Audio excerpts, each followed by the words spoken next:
Ayan mga guys, second episode na tayo. Bilis natin ano. Ayun mga guys, ito na yung kalabasan yung intake natin. Sinalok na rin natin yung mga tornilyo. Yan, nakamarking pa.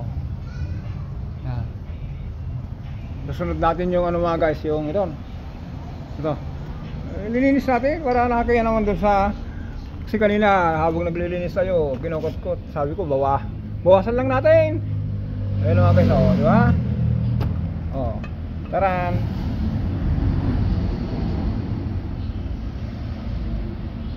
Diba? Pero binawasan ko na nga lang yan mga guys. Ayan, mamaya ito mga guys, under na yan. Ang inuna natin mga guys, kasi ito lang, ito na po yan diba? Diba? Napakasimple. Yan.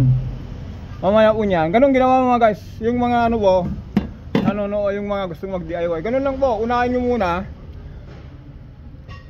kung hindi naman kinagamadali, tanggalin nyo muna ito yung tornilyo rito, yung mga tornilyo rito. Yan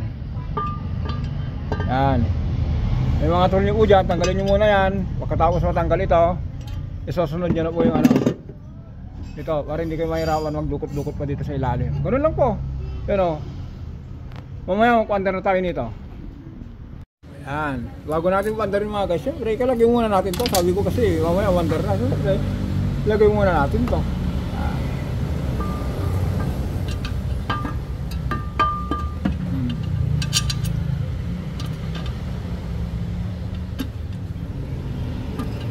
Ano yung ginawa natin mga guys? Ito yung yung parang Lego lang, yung naglalaro.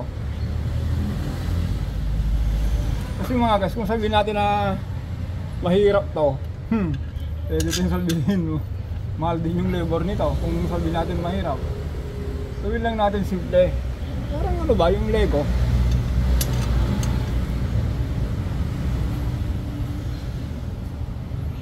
Diba? Ganun lang, napakasimple. Ayan, yung mga tornilyo.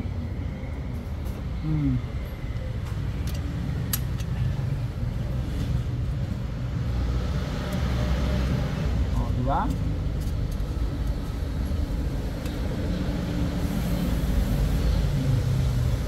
Ito mga guys, kaya po kaya ako naglalangis ito dito sa intake, dahil dito yung ventilation dito sa loob ng makina. Diba po yung bahay mayroong exhaust ventilation, ganito rin po yan. Kailangan natin ilagay po, kasi kung wala kasi nito mga guys, walang konting langis po dyan, wala akong pumipigil yung mga pumapasok na hangin na may konting alikabok, yung hindi nasala ng filter. Walang kurupos yung langis mo niyan. Yung mga ibabaw na hindi linalagyan ng langis dito, ewan ko lang, kasi design yung unang ng engineer nito, yung ventilation po, kung mas maganda sana kung ililaglag niya.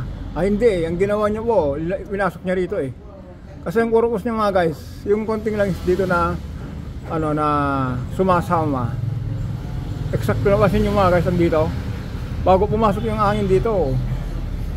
Kung meron konting langis po niyan, kasi yun malakas po yung higop niya didikit muna yung alikabok o kaya buhangin bago pumunta sa sa loob, diba?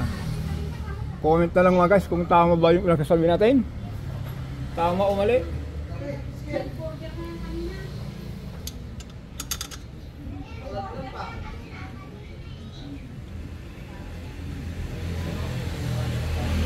Diba? Napakasimple lang.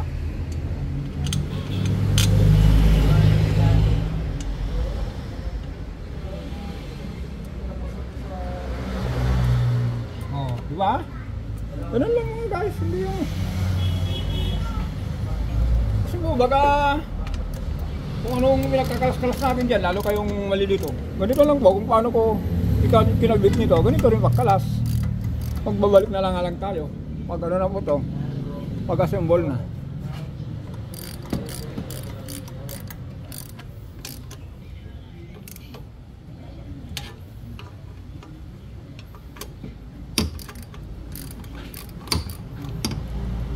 Yung may-ari nito Malinis na sir. Pero dati malinis naman yan. Alam ko naman na maalaga sa sasakyan. Alam ko nanonood ka ng YouTube eh. Kaya nakilala mo ako. Ito kasi mga guys, iniwan sa atin to. Eh dahil pinagkatiwalaan tayo, gawin din natin yung ano, yung karapat dapat. Tulad po nun, malinis. Linisin natin ang gusto ko niyan. Sayang naman po yung pagkawakbak. Yung mga biro ko kanina dun sa unang episode, ganoon lang talaga. Lagyan mo ng konting ano, kuwela. Pero mga guys, tandaan nyo, itong ginawa natin, dagdag power to linis lang tayo rito. Kasi marami mo kasing nag-upload. Lalakas daw. Ano yan lalakas na yan? Kalukuhan ano? Ano lang po yan? Common sense lang. Yung ginawa lang natin po mga guys, preventive maintenance lang po ito.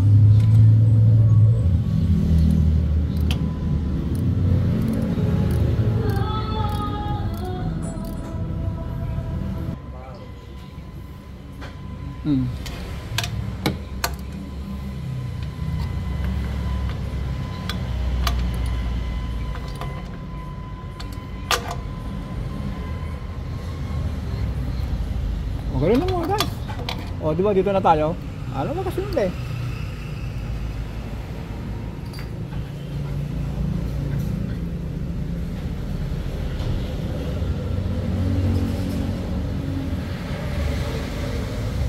Ito na po yun o.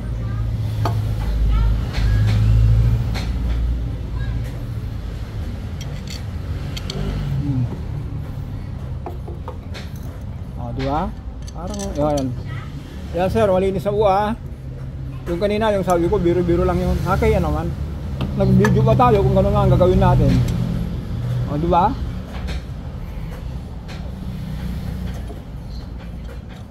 Makapaniwalaan tayo rito sa pinagsasabi natin, ano. Pero huwag kayo maniwala mga guys, ano, na madagdagan ng power nito. Ito po, para lang malinis. Ulitin natin. Huwag kayong magpaling lang sa mga scammer ang mekaniko. Magagalit na si Mrs. dito kung mapanood dito.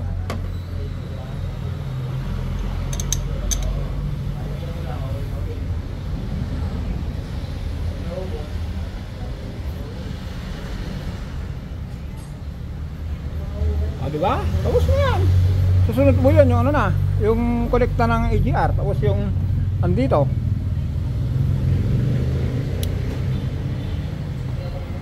O, ikakata na natin to. Paano na tayo?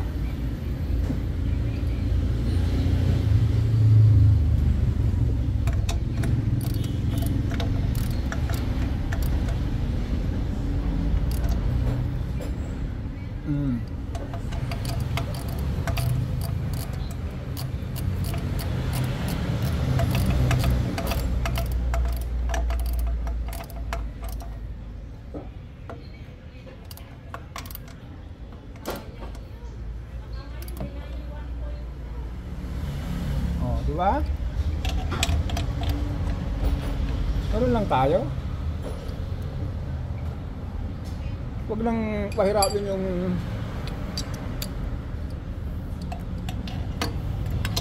parang ano lang to mga guys. Sabi ko nga po ulit-ulitin natin, parang Lego lang to. Diba ang Lego, nagtatrabaho mga 2 years old. Eh kung may hilig tayo sa ganito, kaya na natin to.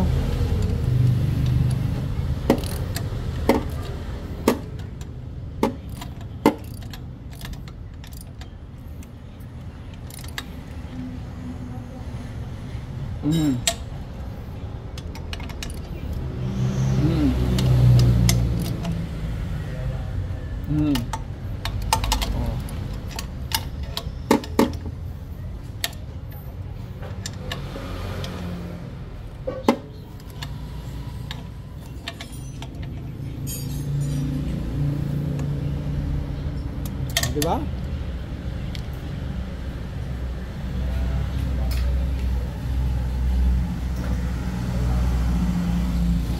Ito na.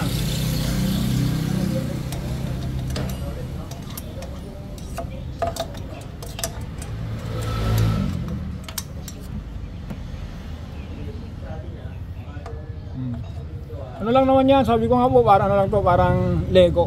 O, di ba?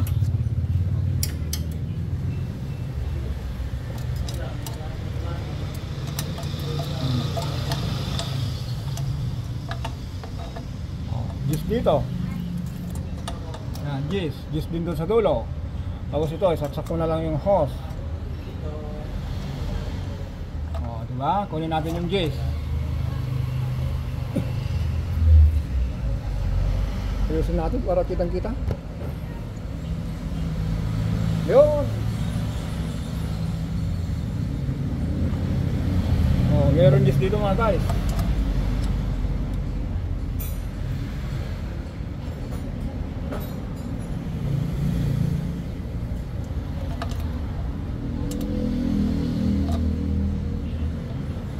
Oh, gis.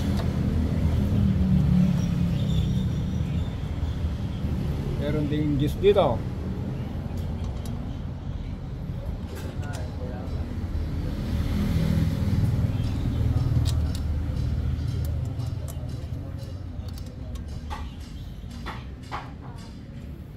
Oh, diba? Parang sabi ko nga po mga guys, parang Lego lang to. Try and try. Pero kung hindi nyo kaya mga guys, huwag nyo pilitin.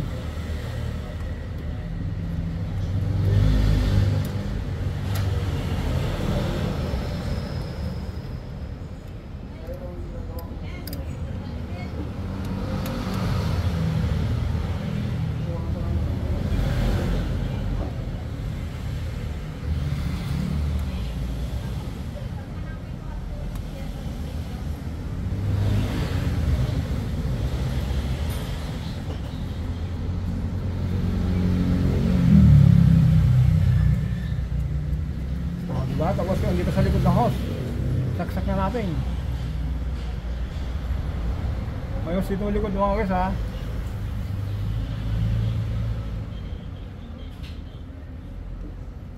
Oh, nasaksak na yan. Ganun lang po.